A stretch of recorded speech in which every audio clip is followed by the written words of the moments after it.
Now, many of you may remember when NASA claimed it found evidence of a new form of life. Well, a mysterious NASA press release sparking major attention. They're holding a press conference this time tomorrow afternoon to announce, quote, an astrobiological finding that will impact the search for evidence of extraterrestrial life. And basically, the whole thing was bullshit from the very first get-go. And so let's look at an artist's rendition of what we think is going on in the cell. Let's roll that animation, please. So here we're seeing the beautiful, elegant structure of the double helix of DNA. And what I want to highlight is the phosphate backbone, we say, and that's the light orange balls. And it stitches together. And so what we think is happening, what all the evidence we've collected suggests, is that instead of these, we'll see these orange, light orange balls disappear. And represented by green balls, we see that arsenic would be substituting for phosphorus in the backbone of DNA. And you can see how critical this component of the DNA might be. And I was one of the first people to call bullshit on that, despite the fact that this was NASA, one of the largest, foremost scientific bodies on the planet, and I was just some guy on YouTube. Oh, and spoiler alert, I was right. On the grand scheme of things, that was a relatively complicated thing to debunk compared to the Hyperloop. So for the fans of Elon Musk, I'd rather trust the dude who created from scratch $3 to $4 billion companies than some science teacher on YouTube. This video is riddled with false information. I don't know where to begin. I don't understand. You're angry it wasn't your idea first? So you waste your time making this video about nothing? Hilarious. If only there were more people as ambitious as Elon. The Hyperloop is possible and easy. Elon is right. His interns could do it. Hey Thunderfoot, you're wrong. Keep in mind Elon Musk went from having no space program to having a very professional and well-trusted one in under a decade. It took NASA 20 to 30 years of planning. The guy is rich. He has a space agency and an electric car company. I respect Thunderfoot, but I respect Elon Musk a hell of a lot more. Musk has thought of all of this shit. It's not a vacuum, just low pressure. Musk designs rockets and electric sports cars, so I think he has a leg up on the understanding of structural integrity. So for the fans of Elon Musk that say because he's a billionaire, therefore he should be trusted more about the Hyperloop than me, who's just some guy on YouTube, I'm going to make it easy for you. Elon Musk did not actually invent the Hyperloop. But it would be for a fifth mode of transports. I have a name for it, which is called the Hyperloop. The Hyperloop? Hyperloop, yeah. In fact, let me step back a little. Elon Musk did not make it big through technological inventions. He made it big through software and PayPal. Elon Musk did not invent the Hyperloop. The vacuum train concept has been around for at least 100 years. Indeed, the first patents describing exactly the Hyperloop are by Goddard. You know, as in the Goddard Space Center. They're over 100 years old. They date from about the same time as the proposal of liquid-fueled rockets. That's what Goddard made it big for. You know, one of the fathers of modern rocketry. Yet in the intervening 100 years, rockets have gone from this to this. And yet the Hyperloop has never left the drawing board. At best, all Elon Musk did was give it a new name. He called it the Hyperloop. But it would be for a fifth mode of transports. I have a name for it, which is called the Hyperloop. The Hyperloop? Hyperloop, yeah. In this video, we'll take a look at the Hyperloop, the brand new method of transport brought forth by the entrepreneur and billionaire Elon Musk. The stunning thing for me is just how many were willing to defend this crap because of the name of the guy who they thought invented it. By far the most common objection to my video trashing the Hyperloop was that it runs under a partial pressure, not a vacuum. Right off the bat, you're talking bullshit. There will be no vacuum. I just watched the first 2 minutes and realised that Thunderfoot actually knows jack shit and appears to have not actually read the white paper. Get your facts straight. The vacuum required for the Hyperloop isn't even close in comparison to the vacuum required by NASA. It's like comparing a hut and a castle. Oh my god, they want a partial vacuum, not outer space conditions. And yes, that's a huge difference. The difference between the space shuttle and an airliner. I've just read a little of the white paper and it doesn't say anything about a perfect vacuum, just a low pressure. And it's more like a hovercraft in a tube actually. Yeah, sure, vacuum is hard to achieve, but we're only talking about lower pressure. Vacuum is not the same as low pressure. Your entire argument is based on you hearing something wrong. Stop saying vacuum, low pressure, low pressure, low pressure. The tube of the Hyperloop is not a vacuum. It simply creates a pressure differential, not a true vacuum. And these comments just go on and on and on, chastising me for having not read the Hyperloop Alpha document. Well, let's take a look at the actual Hyperloop Alpha document, shall we? Well, there's the input is 100 pascals. That's 1,000th of an atmosphere. Curiously, exactly what I said in the video.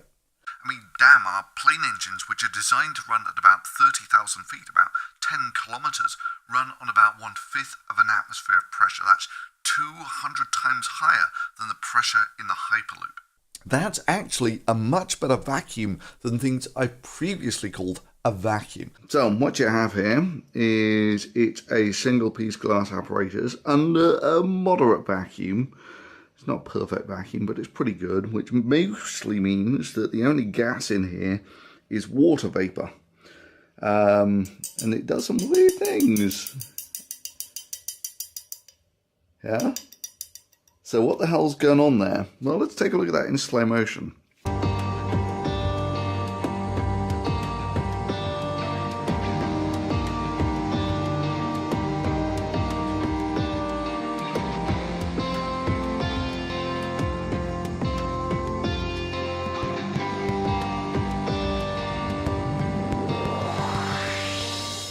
That's a much better vacuum than I had in my vacuum failure experiments. It's 999 parts out of 1,000 towards a perfect vacuum. I mean, let me just put this in terms of a graphical representation. Here I have 255 pixel depth of color. So basically 255 is white and 0 is black. So here is 125. That's going to represent about a 50% vacuum. 20 is going to represent about a 90% vacuum. And 2 is going to represent a 99% vacuum. And the Hyperloop is going to be a 99.9% vacuum, according to the Hyperloop Alpha document. Arguing shades of grey here between left and right, as literally hundreds thought was a valid argument to negate my debunking of the Hyperloop, is farcical. Many more, who obviously hadn't actually read the Hyperloop Alpha document like I had, were also quick to chastise me for not understanding that the giant turbine on the front was not meant to provide thrust, but to clear away the compressed air in front of the capsule. Why, that's odd, because in the actual Hyperloop Alpha document itself, it makes it bloody clear that yes, the turbine does provide thrust, as well as compressing the air enough to keep a 15-ton capsule hovered. And many people came up with the obvious solution to the thermal expansion, which is, why can't you just bury it like with the Large Hadron Collider? And it was normally a sort of constructive criticism type thing, which is a great suggestion. Apart from the largest tunnel in the world is only about 1/10 the length of the Hyperloop. And add to this that making this into a tunnel would make it somewhere between 10 and 100 times more expensive to a project that is probably already 1 to 2 orders of magnitude too expensive to be commercially viable. And on top of that, it runs through a tectonically active area, which in practice, of course, means the first decent earthquake you have will probably shut the Hyperloop down for a year, maybe more, while you rebore the tube to make it sufficiently straight that your 15-ton capsules can go through it at more or less the speed of sound. And of course, there were the questions like, how do actual real pipelines deal with expansion? Well, some of them, they just bury them. which helps out a lot with the expansion problems. Well, when not buried, first of all, you've got to realize that these pipelines, which are typically carrying liquids or gases at meters per second, that sort of thing, that's not such a big deal if the pipes get a little wavy. But even if not, you can just put some extra Z or U-shaped expansion joints in there, and that'll do the job. It's not quite so much the case if you want to put humans in a 15-ton capsule and fire it down this pipeline at about the speed of a bullet. The bottom line is, surely you could make your solar roadway. It would just be really expensive and impractical. It's technology that replaces all roadways, parking lots, sidewalks, driveways, tarmacs, bike paths, and outdoor recreation surfaces with solar panels. And not just lifeless, boring solar panels, smart, microprocessing, interlocking, hexagonal solar units. And what is proposed is just massively oversold. Or sure, you could make your water from air, it's just it would be really expensive and impractical. Fontus is a self-filling water bottle that allows you to plan your adventures without having to worry about heavy water loads or where to find the next river or the next gas station. And sure, you could make your Hyperloop, it's just really expensive and impractical and massively oversold. Now, sure, you can argue that some ideas that were impractical are now actually practical. You know, like the solar roadways folks argued. They then come up with this doozy.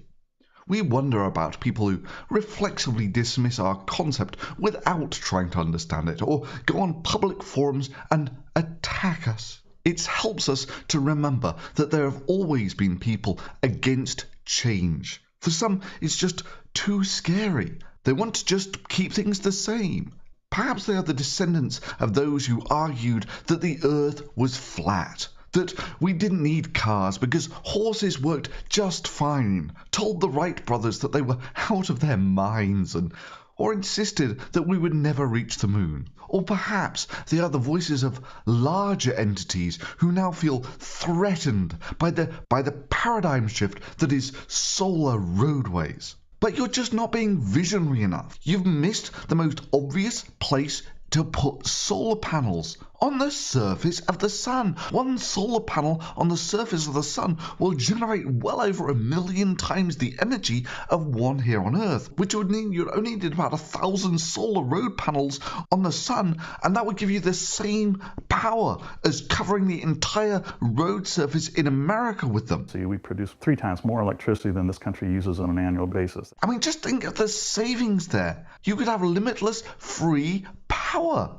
Now, sure, there will be those who reflexively dismiss this argument without trying to understand it. Perhaps they are the descendants of those who argued that the Earth was flat, that we didn't need cars because horses worked just fine, that told the Wright brothers that they were out of their minds, or insisted that we would never reach the moon. Or perhaps they're the voices of larger entities that now feel threatened by the paradigm shift of putting solar roadways in the most obvious place ever, on the surface of the sun. You know, it's a sort of analogous argument to the people saying that, well, they laughed at Copernicus and they laughed at Galileo. Well, yeah, they also laughed at Bozo the Clown, just not for the same reasons. Science is not a magical wand that erases all fundamental problems, like for instance building a 600-kilometre long vacuum tube and firing capsules down it at about the speed of sound. I mean, damn, these tubes need extra structural supports just to hold their own weight, let alone what they would be like under vacuum. And there's a very good reason why the Hyperloop has remained on the drawing board for over 100 years. And now the best people that you have selling this, they have a massively over-optimistic construction cost. It's also much cheaper to build. It's about 1/10 the cost of the proposed California high-speed railway system. And a very wishful dismissal of the actual practicalities.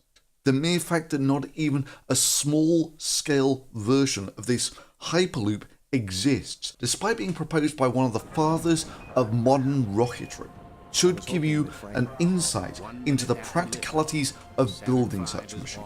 And honestly, a billionaire giving it a new name does nothing to change that.